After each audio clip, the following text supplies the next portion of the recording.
Coach, how important is this weekend to get a complete sweep for your group? Well, obviously, winning 2 games, it would do a lot for us in the pairwise, and it would do a lot for us in the standings. But yeah, it's vital to get 2 wins out of there. But again, I think it's one of those things where you can't look past Friday night. You can't have 2 unless you have the first one, and you got to make sure that you're ready to go on the first one. How much different are these 2 teams? You played them back in November. That's got to feel like a lifetime ago when you played them. So how much different are you guys? How much different is Miami? Yeah, you know what? Just kind of watching Miami here over the last couple of weeks, and they've had some tough series. They've been playing pretty well, but they've haven't had the result they wanted. So obviously they're going to be playing with some urgency here and pride. Us, we're a little bit different team too. I think we've been better in a few different areas, still inconsistent in a couple different areas, and again, things that we have to get better at. We have to make sure that special teams are going to be critical this weekend. When you look at our Friday game, on the road last weekend in Omaha, up 2-0, up 3-1, and we don't get a couple of kills. That's what happens. For the most part, 120 minutes of consistent hockey, we've been playing pretty well 5-on-5, and it's just you can't let games get away, whether it's power play or penalty kill, and that's the thing that's going to be very important this weekend. You mentioned that Friday game. Kind of all season you've struggled a little bit, not coming out as intense or as strong on Friday than you do on Saturday. Do you think that is something that you're going to have to focus on? Well, again, I tend to disagree about intense and focus on Friday night. I think we're at the highest level on Friday night. I think, our starts early in the year maybe have been part of that, but I think right now we've been having leads. We've been playing in the other team's end the whole time, maybe not getting a goal. So the intensity and focus has been there Friday nights. It's just that the result hasn't been there for one reason or another. And the Saturday nights, we go through our video all the time, and the Saturdays aren't very much different than the Fridays as far as intensity and focus. So, again, it's one of those things of trying to find a way to close the Friday games out. What's the process for getting Ludwig back here now? Trying to get a hold of him is the first thing. Obviously, cheering him on and supporting him and trying to in the Olympics there. And now that he's eliminated, we're getting in touch with him and trying to get the logistics of him coming back. And we've talked to our league here a little bit about the protocol, and everything is compliant as far as getting him into Miami and him being available to play. That things go into it. A little bit different than normal, that he's 15-hour time zone away. So again, it's one of those things when you come back, how much do you have? But I think for him, I think at this time it's playing on adrenaline too, and making sure that we have another guy available in our lineup.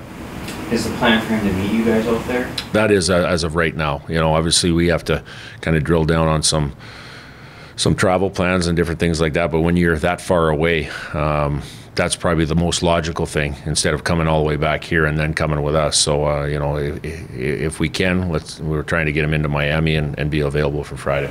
What are your thoughts on his experience as a whole there and playing for you? Well, I guess I haven't talked to him first and foremost, and I'd like to probably get some feedback on him. I know he wasn't playing early. Obviously him practicing with the national team and being in the international competition is one thing, and then finally playing in a couple of games, that nothing replicates the game action. So, to me, I think he'll probably come back with a lot of experience in his back pocket and something that he'll cherish for the rest of his life, and hopefully something that he can build on, going forward his next couple of years here.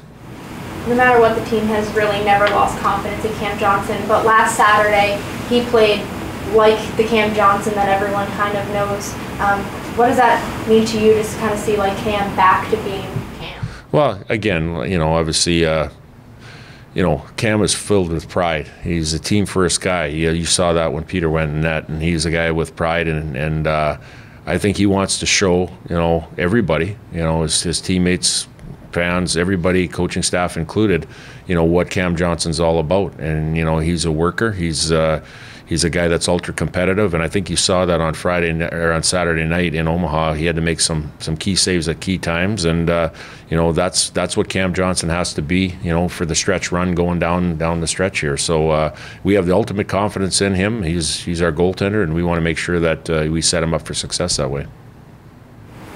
Why did you guys think Casey Johnson might have success in forward, or what led to that move? Well, I think, obviously going through some injuries and different things like that.